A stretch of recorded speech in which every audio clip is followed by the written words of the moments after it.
Hey everyone, this is my first book review, and it's going to be about Confessions of a Murder Suspect by James Patterson and Maxine Petro. I'm going to start this video off by saying James Patterson is a phenomenal writer, as in words cannot describe how absolutely amazing his books are, or at least that's my opinion. In my opinion, every book he writes or co-writes or whatever, he does something right, because to me those books are amazing, and this is another one of his amazing books. So let me give you some background knowledge of Confessions of a Murder Suspect. So Confessions of a Murder Suspect is in the main perspective of Tandy Angel. What happens is Tandy, her parents die. Well, are murdered, they don't die. Her parents are Malcolm and Maud. I always called her Maud, so I don't know if that's right or not. Anyway, Malcolm and Maud Angel. And what's strange is the doors are locked. So they get killed in their bedroom at night, and all the doors are locked. And they live in this apartment, and the security can see who comes up the elevators or the stairs, and who comes down, and who comes through the hallways, and all that. So the police have 3 suspects. Well, actually 4. Sorry, I miscounted that. First one is Tandy herself. See, Tandy, I'm going to tell you about Tandy. She is this super smart, like, genius kid. And her parents pushed her to be that smart. She's never went to public school or anything like that. Never. And she is supposedly the last person to saw her parents alive. So of course that draws question to the reader, as in, if you're the last person to saw your parents, you must have been the killer. Then she has her twin brother, and that's Harrison. Harrison is sorry, he's very artistic, and he's just amazing at the piano. So he, I don't know the correct words, I'm gonna say creates piano pieces, and he plays them in amazing studiums in front of large crowds. And his parents, he thinks he always disappoints his parents, and it turns out like they pretty much tell him he's a disappointment. I don't understand that, because he's amazing. I can't perform in studios with just a piano. I don't know any basic keys. Anyway, the strange thing about Harrison is he is the only one in the family with feelings. Like, he can cry. None of these people have feelings, and that's just because of their parents. And I'll explain that a little bit. Oh yeah, and this is a spoiler too, so please read the book and just stop right now if you haven't. Then there's Hugo, and he's the 10-year-old brother, and he's super strong, like 10-year-old would be. And what happened to my screen? Oh, there we go. Anyway, he's stronger than the average 10-year-old would be, as in Dwayne "The Rock" Johnson strong, because that's how I pictured it. Anyway, his parents, just like the rest, push him extremely hard, but that can be hard for a 10-year-old. Next is the older brother, Matthew. He is a professional football player, and he has had so many fights with his parents, you can't count them, and disagreements and everything, and it's incredible. So that's kind of your background knowledge of this. And in this book, Tandy tries to figure out what happens to her parents. Throughout the book, she is questioning their maid, their neighbors. They live in an apartment, so people across the hall. And she just can't figure out how to put 2 and 2 together. Well, no, she can figure out how to put 2 and 2 together. But she can't figure out, the doors were locked. I don't think any of us did it. So, who killed them? So, in the book, you figure out this unbelievable thing of that their parents pretty much did experiments on them. Which, how any parent could do that to a kid is, I don't know. Because it's not just, they knew this could have side effects to it, and they gave it to them. It's like every morning they would give them medication, and this would be the medication. Am I the only one who finds that wrong? And of course, it's a book, and you want your people to seem bad and all that, but there's something awfully not right with that.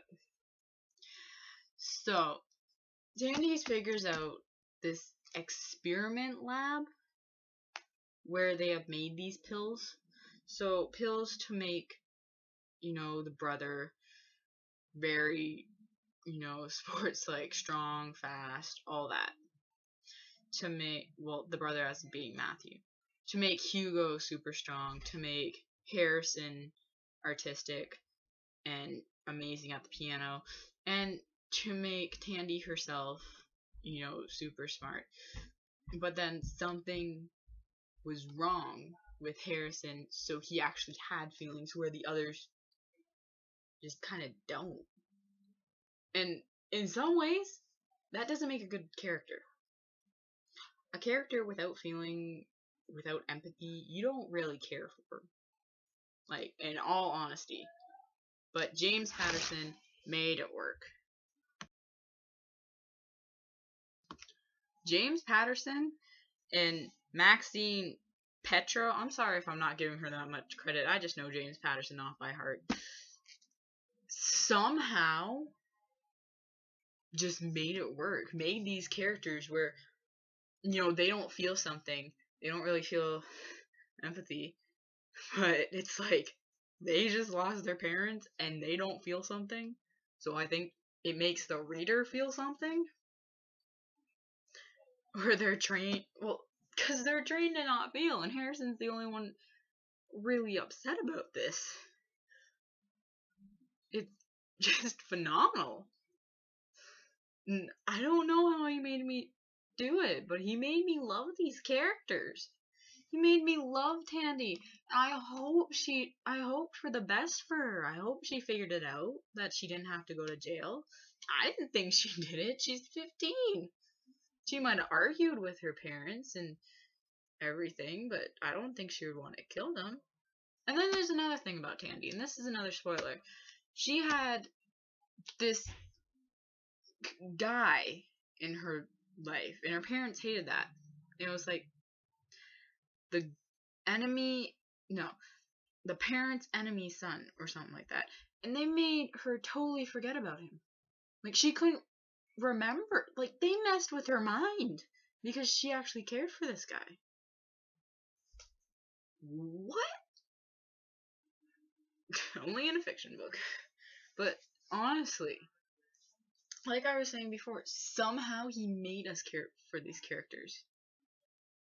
Because at the beginning, even I started caring for them. But it's not till the middle when it all starts unraveling for these people. Like, they think this 10-year-old killed somebody, and you feel protective. Like, how could you think a 10-year-old killed their parents, and you get protective over Hugo? You feel protective over Harrison too, and you feel empathetic for him because he's the only one feeling, and his parents thinks that's wrong. And then Tandy, of course, She gets her mind messed with. And of course you feel something for that. And you feel because you want her to succeed. You want her to figure out and prove it's not her. And you also want to know who killed her parents. And then Matthew, he comes into the whole thing. He's been arguing with his parents for a long time. And his girlfriend apparently is having a baby with the father. And you just feel sad for him. Like, it's one of those things where you just feel so, I don't know how you feel, but I just feel sad for him. You know, you feel empathetic for him too, and it's terrible. Because out of all the luck, by the end of the book, through everything that happens, the reader, or at least I didn't put two and two together then, but I had my friend read it, and she didn't guess it at the end either. I think I told her the ending. Oops. Don't tell your friend the ending. But at the ending, you figure out they killed themselves. Like, they drank poison. I'm pretty sure that's what they drank. And they killed themselves. And you think, what? But it had to do with financial stuff and all this stuff. And the mother turned out to love the maid. Like, that was a big... I have nothing against that. It's just that was a big twist I never saw coming. And yet, James Patterson, the man who can write twists, put that in. He put a lot of stuff in. So, anyway, there is going to be a second book. I don't know what it's called. It's supposed to come out in October, I think. I'm excited for that. Because at the end of this book, the girlfriend turns out dead. And everyone thinks it's Matthew. Like, of course, he would have the most motive, you know? He doesn't remember what happened that night because he went to the bar. And he came in late. But he swears he didn't do it. And there's the whole thing with the father being the father of the girlfriend's now baby. Or we guess was, because she's dead. At least I think. Like, unless there's some big twist where she's actually alive, but I'm pretty sure James Patterson wouldn't put in a twist like that. She was presumed dead. Well, not presumed. They actually said she was dead, and they put it on the news, so I think she's staying dead. But anyway, I love this book. If I could give this book a rating, I don't give really easy ratings, so I'll say it's 8 out of 10, which is a good rating for me. This book hooked me. It hooked me from the cover. It hooked me from the first page, where it says, "Does this girl look like a murderer?" Like, James Patterson did it again. And you know, Maxine Petro. I gotta start remembering that, because I feel bad giving him all the credit. But anyway, this is my book review. Tell me what you like. Comment, like, subscribe, because that would mean amazing. Anyway, thank you for watching this and everything. I hope you enjoyed it. And you know what? If you thought of anything, what you thought of this book, you know what? Go and put it down in the comments. I want to hear from you. So anyway, see you guys next time.